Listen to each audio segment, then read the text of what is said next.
എടി പോന്ന് ഏടാ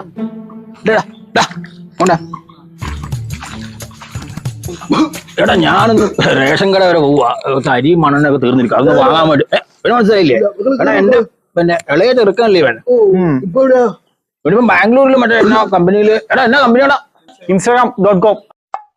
ആ കമ്പനിയില പിന്നെ നാട്ടിലൊക്കെ നിർത്തിയാലുള്ള അവസ്ഥ എനിക്കറിയില്ലേ അവിടെ പഠിച്ചു പോകുന്നേ പിന്നെ ഇവിടെ കാണാൻ ഭയങ്കര അച്ചടക്കുവാ നമ്മുടെ അവിടെ പോലത്തെ ഒരു അവസ്ഥയൊന്നും നമുക്ക് എവിടെയില്ല.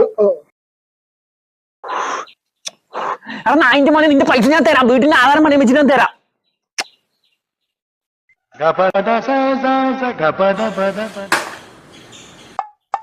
ദിവാരം മാമ നിങ്ങൾ അച്ഛനെ പറഞ്ഞൊന്നും മനസ്സിലാക്കി നിങ്ങൾ നോക്കണ്ട.